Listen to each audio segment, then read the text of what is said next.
use for this, when the price is approaching the pre-market high level, I zoom in my bookmap into like, let's say 15 seconds. And I'm watching only the bookmap and ready to take a trade on the bid, to press the button and enter on the bid. So if the price just pushes above that pre-market high, breaking that level, and then like on the first, like, let's say like 2 or 3 seconds or even 1 second, it immediately dumps below that level. So let's say the pre-market high level is like 5.15, right? 5.15. So if the price goes like above to 5.20 or even like 5.70 or 5.16, and then dumped immediately below that 5.15, like into 5.14, I'm slamming the bid on that and entering the setup and risking just above that top of the week. I actually can send an example to Eric, so even with the Yeah, bookmap, I think. what's your name again, please? I forgot the name. Alex. My name Oh, is Alex. Alex. Yeah, Okay, yeah. yes, Alex. Yeah, maybe I can DM you if I have a. Uh, Yeah, sure. You can DM me and I will like send you the examples of Thank you, like of brother. the Really bookmap appreciate and everything. it. Alex, What you if want to put, what if I'm sorry? What if it doesn't make it? How would you react if Yeah, the? I'm not trading it. Like if the price, Oh, okay. No, you never will make it. see it on the bookmap. Like the fake breakouts are like so obvious. Like the price just immediately dumps below that level, and then like keeps dumping below. So and when the price is like breaking that pre-market high or like let's say the whole dollar number level or anything else, and then it dumps, like the bids are held, like the buyers are holding that level, let's say the pre-market high level. This is not a setup of that like pre-market high fake breakout. I'm not even trading it. If that pre-market high level held held after the the breakout, I'm not trading it. You need to What if dump it does? below that level. What if it doesn't make it even to pre-market high? Let's say pre-market high 7 and it's just 650. Yeah, if you see like the sellers on the bid jumping in, like the big sellers with the Like big lots, and the starting yeah, position. the like the tape starts being red, like if the tape is the full red, you're already late. Like the price will just dump here. But Got it. if you see like the big prints that the buyers like jumping, let's say on the $5 stock, it's like it can be like the 7,000 seller and like 10,000 seller or like 5,000 seller. If you see like those jumping on the bids, you Yeah. can just enter on the ask and risk in that like pre-market high level. Usually I risk like 1 cent above that pre-market high level. Oh, so yeah, yes. So you don't get stopped out. Yeah, yeah. Yeah. Very good. Thanks a lot, my friend. Thanks. You're Thanks. welcome. so, one more takeaway from what Alex is saying is Uh-huh. make sure you're reading the time and sales and looking at Yes. the level two and bookmap all when you're approaching that level because you want to see the reaction that happens there. That's the Yeah, key. exactly. You It's want to like be looking tape at is always a confirmation for your setup. Like if exactly. there is no sellers at all, there are no sellers Uh-huh. at all. Like there will be no trade for you, no setup for you, because like the stock is like keeps pushing, with like big buyers. You don't need to enter the trade because they will push it even higher. Got it. So you So, need to always watch for the reading tape. the time and sales here, when it pops into a level and then it starts to drop like this, the if you were watching the time and sales here, you would just see it's just red all over, selling hard into it. And you'll see that there was very little support on the bid and then a bunch of ask piling in trying to, attack the bid to get filled as it's coming down.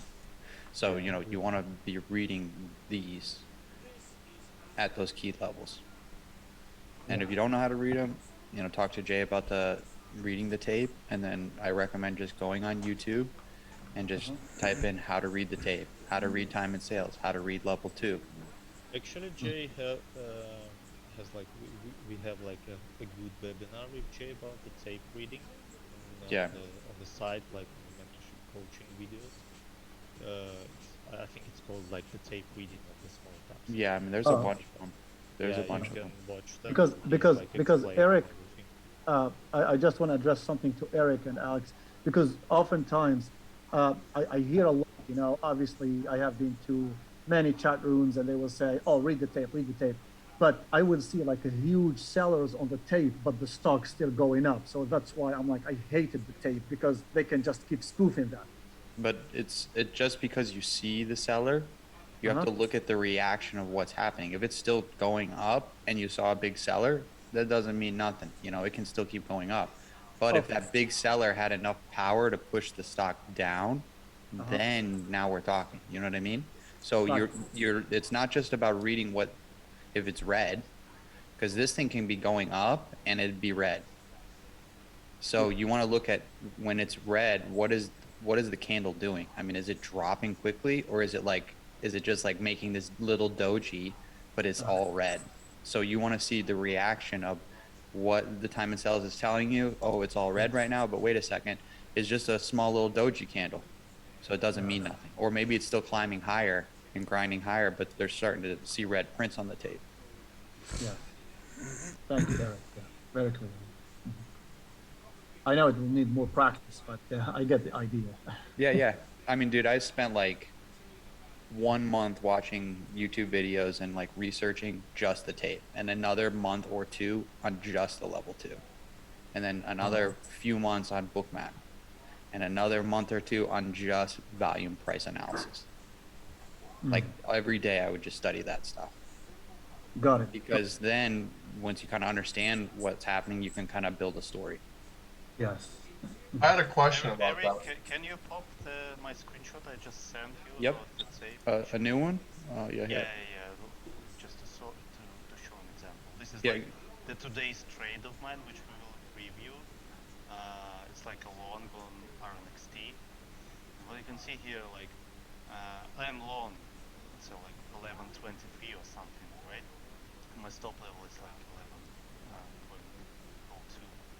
And what you can see on the tape, like there are like not no big buyers at all, and the tape is just screaming to me that this is gonna go down, like this is a short setup here, and I like could flip to short, but I decided like I was with Jay on that trade because he was like showing it on the book map, webinar.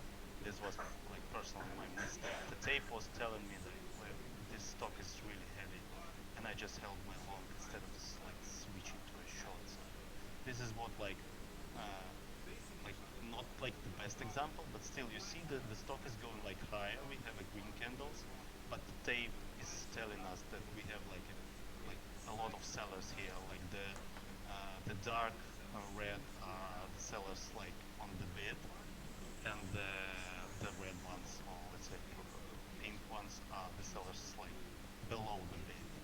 So and we don't have like a lot of buyers here. So this is like an example of like reading the tape, like just telling to how you should use it. Thank you, Alex. I see. Thanks. So I had a couple of questions that I wanted to ask in regards to the tape. The first question is with having bookmap, when you can see a lot of the soaking and absorption a lot more clearly in regards to certain key levels, what makes the what does the tape add to the bookmap that the bookmap can't already provide? Alex, you want to answer? Well, actually, I don't know how to answer this question. Like the what you can see on the book map is just like the dots with the sellers and the buyers, right? But on Mhm. the book map, you can see like the exact numbers of the size of sellers and the buyers. So, like for me, like usually the dots are not that uh, like the dots they like accumulate all those sellers into one point. You know, if there are a lot of the sort on a certain price level, and on the tape you can see all of those big sellers or buyers and how much shares do they buy or sell there. Yeah. I know like Bookmap is missing some data, um, Mm. and that's a bit of a problem. So in regards to Alex, where how your Also, process is, yeah, also like Bookmap don't have archives, so yeah, like you so can that's see pretty much it. sellers on them. Yeah, for sure. And so like my process is when I look at Bookmap and level two, I don't really look at tape, but what I do is like I see first the chart where the resistance and the support is, and then I look at the Bookmap to see where the heat map is. And then when it gets near that level, I then look at level two to see any Yeah, pops. exactly. This is But like with tape, since you use tape in your process, I wonder how you can balance looking at the chart, looking at the level two, then the book map and the tape, and how you can, and what your step by step process is in regards to how I just told you my process well, is. it depends on the setup. Like for example, like as we were talking about the pre-market high stuff, I'm not even looking on the tape when I enter the trade. I'm looking only on the book map. So if Yeah, the price like goes above and immediately Alex, dumps put the mic a below, little closer if you could. Oh, like that? Is it that's Yes. better now? better. Yeah. Thank you, Alex. This is much better. Thanks.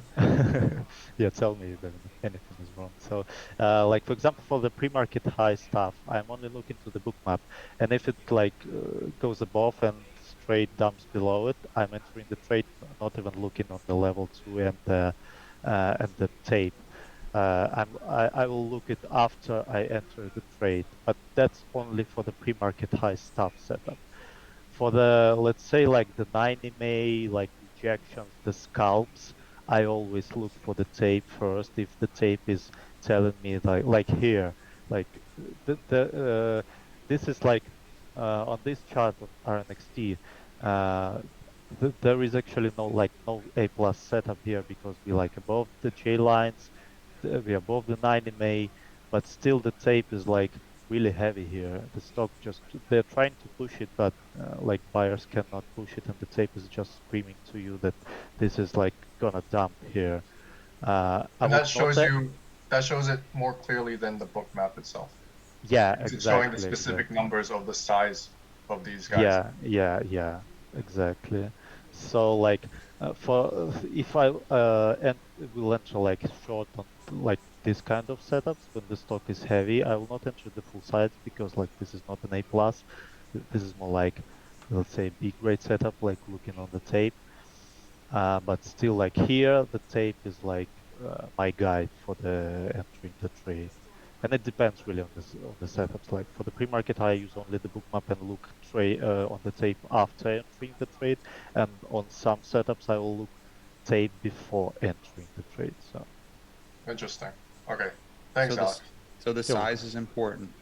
Yeah, You yeah. know, like, Always you need to always like filter your tape yeah. times and sales for like for a different stock. Let's say for the $10 stock, you need like I usually use like depending on the volume, like 1,999 or something like that. So it's just depend on the stock price and the volume, how much you need to filter those times and sales for the big blocks. You see how I have two different time and sales?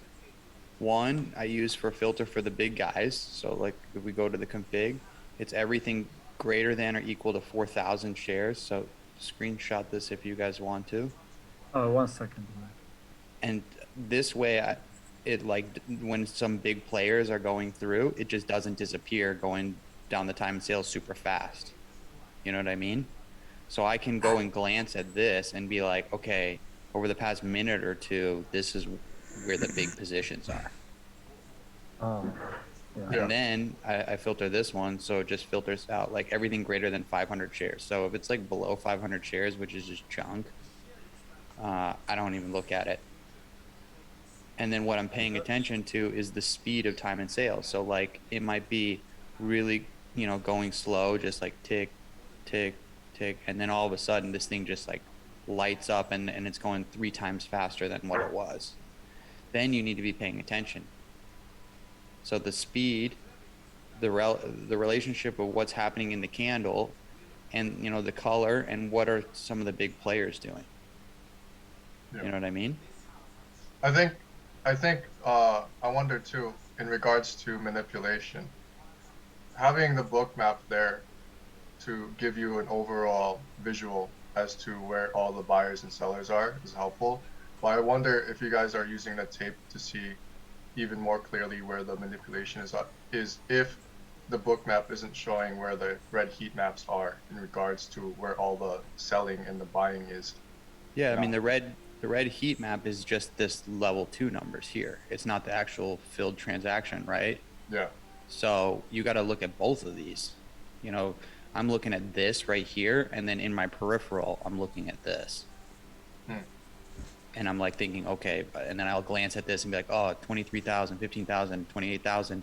And it was, let's say it was green and this thing's like going up. And I'm like, okay, right here at this 139.87 level, this was a real player that was getting in here. And I can still see bids stacking up 10, 10, 1, 1, 1, and then it's 0, 1, 1. It's like there's guys here trying to get in, and there's people that are not here, ready to sell essentially. It's not a balance. So you got to look at all those things, and that's where when I use a book map, like instead of having to scroll down here like this and be like, oh, there's a big level here at 140 and it's 16, 139 is 10. Instead of that, I can just look at book map, and I can go like this, and what I do is before I start trading the stock is I go like this and flatten it out, and I see where is the weight of the liquidity. Do we have more liquidity to the top side, or is there more liquidity to the downside? I don't know if those are buyers or sellers, and those are their limit orders. I don't know, what's going to happen, but I can kind of get a sense of a direction by saying, okay, wait, there's more liquidity to the top side. This thing's gapped up. This could be their limit orders to the top side. So maybe we're going to go up to this 148 level. This is going to be a significant level. I'm going to be paying attention to, when we get there, how it reacts, what's happening on the time and sales there. How does the level 2 look when it's fighting over there? You know what I mean? Yeah. Like what I'm imagining when I'm talking about tape and how it could be useful is, for instance, let's say it's midday and it's doing some form of consolidation purely out of market manipulation, right?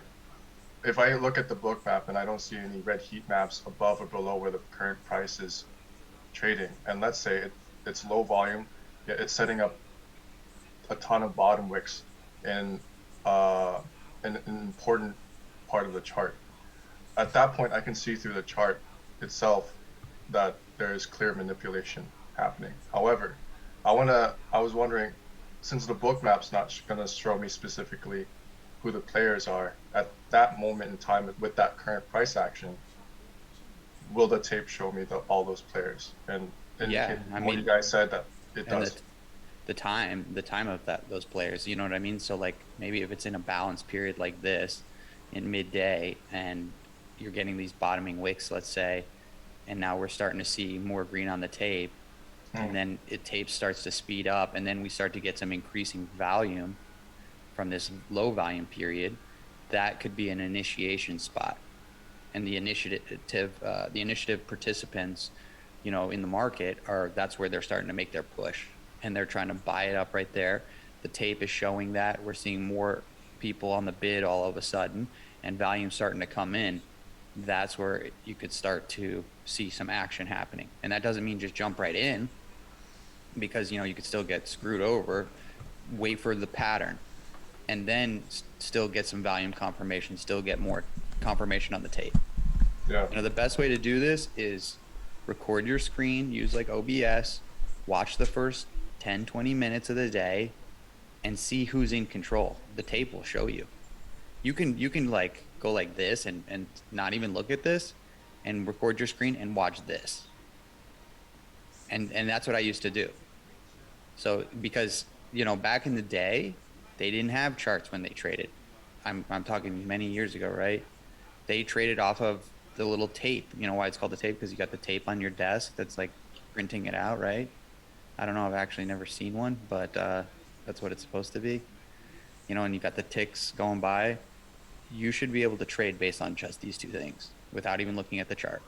And you could say, oh, there was a big player here at 187 and now it's broke higher. It's pulling back to it. I want to see this 187 guy reappear and try to hold his position and fight for his position, not give it up and then, you know, let this guy at 187 take a loss. You know what I mean? So just watch some videos on all this stuff, record your screen and go and watch it back. Patterns are really important. Don't get me wrong. You know, patterns are very significant, but that's just like one piece of the puzzle. Once you know the patterns, then you got to put into this combination of stuff because, you know, if you want to make $100,000 a month or more, you got to know all this stuff and you got to have confirmation before you go put your big money into a trade and have the conviction. You want to be able to read these things and say, okay, I've seen this before. I've seen these, you know, prints happening on the level 2 and on the tape and the book map setup and the liquidity that's above and the pattern, all that. Make sense?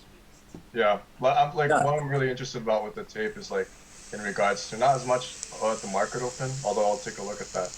But like when, for instance, for EVGO, if you look at around 10:07 after that large fall, two red candles that were big, naturally you would expect it to start going down because now we have baggies with the kind of volume it had prior to that. Yeah. And yet we see the bottom wicks at the bottom, and I don't look at the tape enough to see how much manipulation is going on. I can typically just look at the volume and the book map, but I want to see. I feel like the tape could give me an idea as to how much buying power these manipulators have in regards to how much they want to keep pushing it up, and that's what I want to look into next for sure. Yeah, that when it comes to like EVGO, I don't trade the small caps as much or mid caps kind of like this. So it's kind of hard for me to comment on that part, but you know, just go back in replay function here on DAS and you can tomorrow you could replay this and you can watch this time and sales going through here. Yeah, for sure. And then also one thing I want to say before we just keep moving on about time and sales and reading the tape is go to a day that's like this, where it's like PayPal, it was going freaking straight down, right? This day is the easiest day to ever read the tape. Like it's just telling you clear as day. You know, when it's like chopping, you know, sideways like this here in this area, this is hard. This area is a little bit more difficult to read the tape. Okay? But like from here to actually to here, where they start buying it back up and then the volume increases again, this was the change that happened right here. This is really easy tape reading. So if you guys got DAS replay, go back on here, watch it for 10, 20 minutes. You can even speed it up a little bit and just watch the tape. You know, we could do it right now, but it's like, you know, I recommend you guys do that. Okay? All right, let's do it really Thanks, Eric. Thanks, Alex. just to get the point across. Okay, and then I will pull back up Alex's chart and we will go back over it.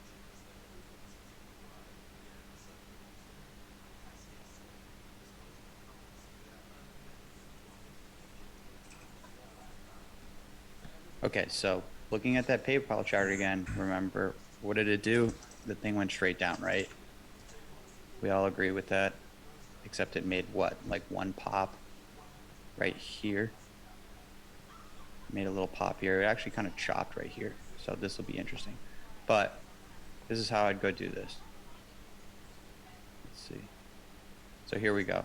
Here's the open at 9:30 with PayPal. Huge order at 212. Red on the tape. More red coming through. What is the candle doing? It's going down. It's not going up and being red. There was a little bit of green prints right there, but did it push the candle up? No, not at all. So you're looking at the relation to what's happening. And then you just go through. More red prints at 209, meaning there's more sellers here. One green print. A few green prints. And does it push it up? A little bit.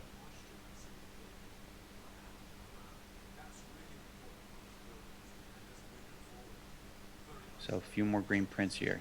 And then now they're selling it again at 210. So all these green prints, and they finally have like bought back up 50% of the candle. And just because we're seeing green prints doesn't mean it's going to go straight up, right? They could be letting the green prints come through, because if you're a short seller and you have a short bias on this, maybe you want to trap these buyers. So that way we can move the price down even easier. So more green prints, and the thing is barely a green candle. All these green prints, and what's the candle doing? It's barely going. And the time and sales is pausing right now, so that's significant too. So it was moving quickly, and then it pauses. And then there we go, it speeds up again.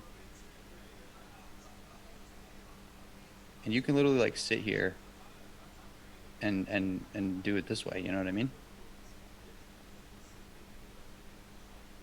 Okay. And then what I would do is I'll kind of speed this thing up a little bit, because there was a drop. You know, it's not like perfectly clear to see always. A lot of green prints actually coming through here, but it's not going up. Like that one minute high was not really going up. Huge red prints there as it sold down. Okay, let's take it back to close to normal speed. So you are still seeing green prints, but it's the relation to what the candle's actually doing. We did see some green prints happening here. They were holding it, but then as soon as this candle happens, and then all these buyers and all those green prints, all those guys get their stop losses wrong, then all of a sudden this thing can move down pretty easy. And then what's happening here, we're getting elevated volume as it's pushing down. I think it's going to make its like little run up right here. Can't go straight down because then that would be too easy, right? You know, so this is kind of what you do, and you can even record yourself and kind of go through something like this. So there was the trend break that happened again. Slow it down a little bit. So what's significant is at this 207, you're still seeing more red prints happening here. So they're still selling into it. And then when it made this pullback right here, pretty healthy pullback, right? This is actually, I think, where I shorted it right here. Look at the volume. This buying volume is garbage. It's not that strong at all. If the buyers were serious here and they wanted to take this thing all the way up here to 217, you know, there would have been some heavy players maybe putting in some buying here. But this like 200K, that's nothing. Yeah, and also like the price action. Like if you connect everything, the tape and the price action is just telling you that this stock is heavy, at least now. So yeah, still red on the tape as it's pushing down. Still red on the tape on the big time in sales. Look at that, 206.10, 10,000 just went through. There it is right there, that 100. So like normally if you just have one time in sales, that 100 will just disappear, and then you like can't remember what went through. That's why I used this, because this is like a timestamp of like the big guys and the bigger players, and that way I can always kind of just glance at this and be like, who was the last big player that was, you know, initiating a position? And it's these guys right here. And what is it? Red, it's black, which is inside the bid and the ask, and then red. So red, red, red, red, red. No green here. And you think these small little scattered green prints is going to take this stock higher? No way. And the reason why we're watching this one, like I said, is it's the easiest to read the tape on a day like this. When it's like today, AMD like sold down, bought up, went higher, then sold down, chopped sideways. That's not that easy. So it's not always easy to read the tape. It's like a skill, you know what I mean? And you slowly get better and better at it. So, okay, so How to that's kind bring, of, how to, I'm sorry, Eric, how to bring the code mode, please? I just want to copy that. How can I bring that up? what, to do what? The window that you have, the code mode. Quote. This one right here? The quote Yeah, mode? How to do the replay. yes. Yeah, so you go to, File, you press data stream mode. and then it pops out this window, and then you'll be in normal, and you click on replay and you apply replay mode. Okay. And then you're not watching these other stocks tick anymore. You're only doing this one. And then you type in whatever stock, like you want to do EVGO on Tuesday, and then you press download like that, and then you load it up. You press load, and then you go to EVGO, load that yesterday's date, press OK, and then you press play on it. We'll pull up EVGO, and then we're gonna press go to. So we jump ahead to 9. I trade the open, so let's say 9:29. You can jump to whatever time frame you want. Maybe you wanted to try how these guys are doing it in pre-market and shorting this. Oh. You know what I mean? This is a good spot to jump to. Like we can do that right now. What is it? 7:15. Let's jump to go to 7:14. Okay. And this is what happened. So we just looked at this. This thing like pops up and then it starts to sell down. So just watching the time and sales, see what happens. It starts to speed up from what it was just doing. There's a big buyer right there potentially, and they're stacking, but there is some sellers right there at 1630. You've got some orders here, 60 at 42. 1650, 12, 1660, 20. So you've got a more, it's like you got a nice ladder here.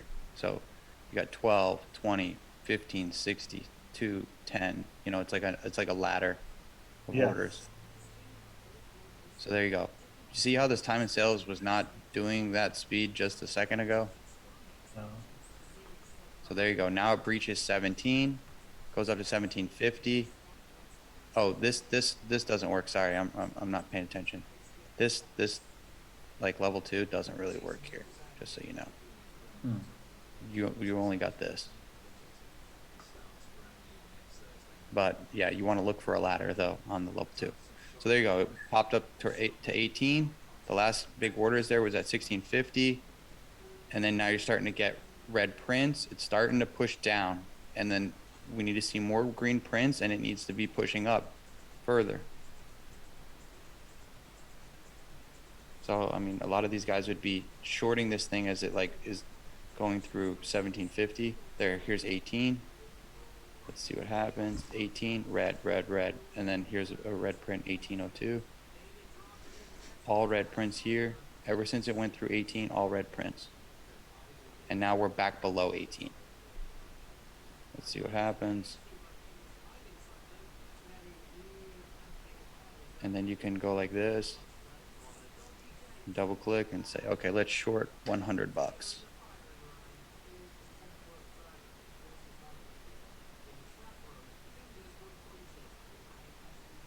And that's it. This is how you do replay. There was some buying actually there at 18, which got to be careful there. But now it's printing below.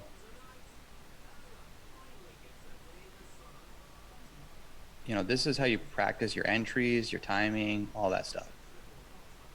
I did so much replay. That's how I got better.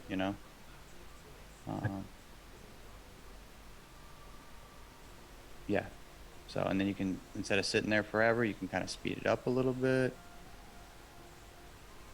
See what happens. Is it going to stop us out? Almost. Yeah, Rick. Adam was asking, like, how did you do that? The buy on this $100. I think he means that. Oh, that's my hotkeys. Yeah, how did you trade, like, on the simulation, like maybe or something like that? These limit orders won't work, but it will still show me. Yeah. But the way I trade is I use defined risk. I choose how much I want to risk before every trade. Is it 70? Is it 100? Is it 200? 300? How much do I want to take the risk on the trade? And then I just use my keyboard. F1 is 75, F2 is 100, F3 is 200, F4 is 300. Or did I say that wrong? F3 is 200, F4 is 300. So that's how I trade. Because sometimes when you're like taking this short here, and then you're like, okay, it's moving fast all of a sudden. How much do I want to risk? 30 cents, $100. How much is that for 30 cents? Okay, that's 300 shares. Blah blah blah. You don't want to.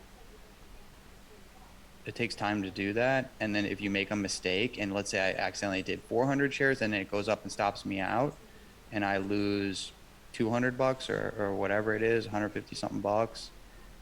In my mind, that triggers my emotion. I've done it so many times that I know that about myself. So, like for me, if I lose more than I anticipated or planned to lose, let's say I was planning 100 and I lost 150, 200, 250, I like go on tilt where I'm like, oh man, I got to make it back. I need to do it right now in the next minute. You know, I'm like not Yeah. controlled. So it's like you have a script for the to enter the trade with like when you set like how much in dollars you want to risk on the trade, right? Exactly. And it calculates the size of your Yeah, I don't think about how many shares, it automatically calculates it. yeah, yeah.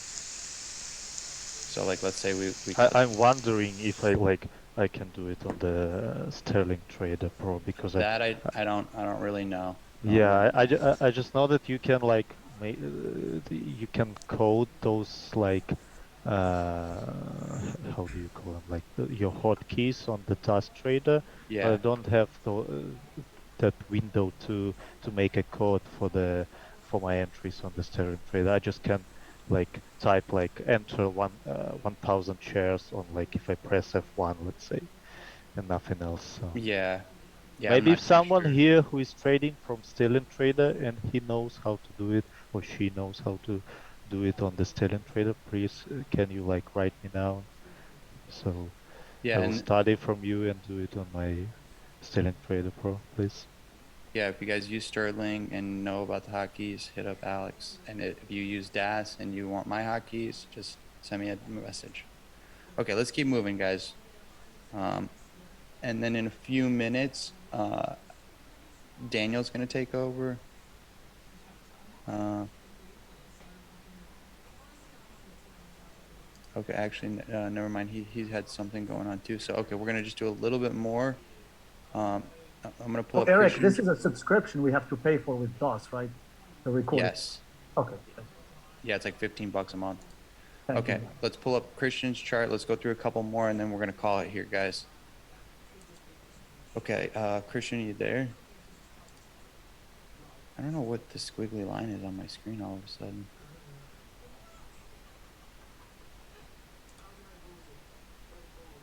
Okay, well, we got a 1 minute candle. It looks like he took it short here and then bought back up. That was pretty good risk management.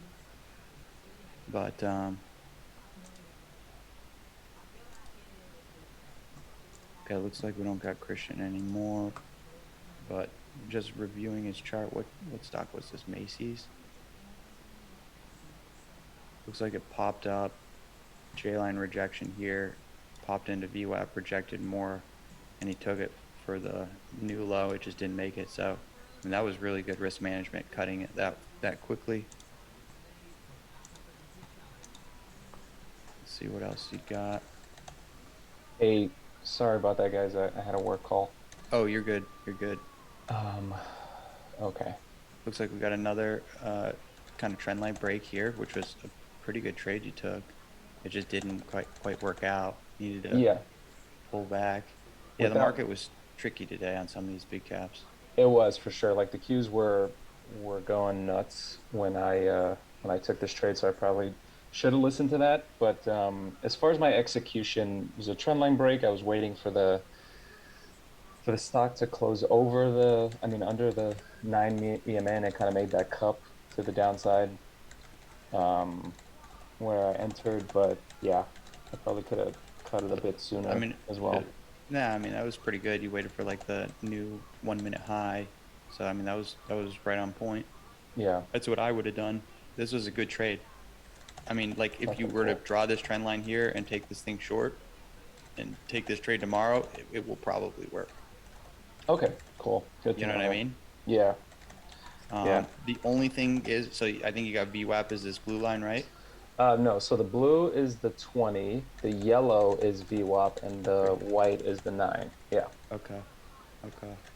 Um, yeah, I Is mean, the isn't only it like the over under at the open? what say it again? Was this an over under? Yeah, yeah. Isn't it? Like, I mean, kind of. Yeah, it is kind of where it pops up like this and then drops. But this was looked like a pretty fast over under.